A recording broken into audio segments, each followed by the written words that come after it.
nínú àpò Sẹmo ni Babatunde gbé oògùn olóró sí, ọwọ́ ti tó o. Ọwọ́ àjọ tó ń gbógun ti gbígbé, títà àti ìlòkulò oògùn olóró lórílẹ̀‐èdè yìí, National Drug Law Enforcement Agency NDLEA, ti tẹ ọkùnrin kan tó ti jingiri nínú gbígbé oògùn olóró, Suleiman Babatunde Ọba, ní pápákọ̀ òfurufú Muritala Muhammed nílùú Èkó lásìkò tó fẹ́ wọ ọkọ̀ òfurufú lọ sórílẹ̀‐èdè South Africa ńlọ́wọ́ tó.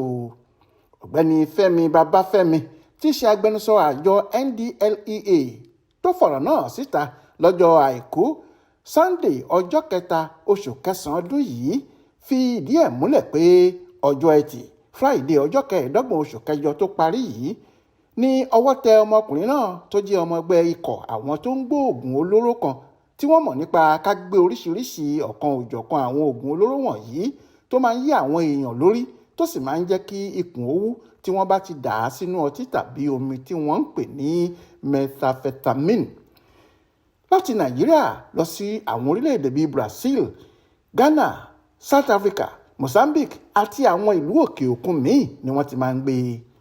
Babafẹ́mi ní àsìkò tó fẹ́ wọkọ̀ òfurufú tó jẹ́ ti Rwanda tó ń lọ sí orílẹ̀-èdè South Africa lọ́wọ́ òfin bá a pẹ̀lú ọ̀pọ̀lọpọ̀ báàgì tó di oògùn olóró kan tí wọ́n ń pè ní ephedrine rẹpẹtẹ sínú àpò sẹ̀mófìtà.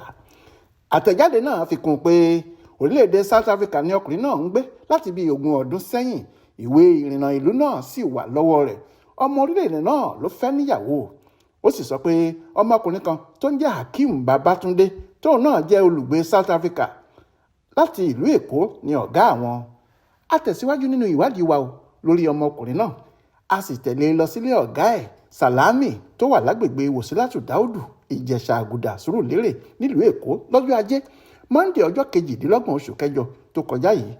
Ṣùgbọ́n wọ́n ní ọkùnrin yìí ti sá kúrò nílùú lọ́jọ́ kan náà tọ́wọ́ ba ọmọọṣẹ́ yìí.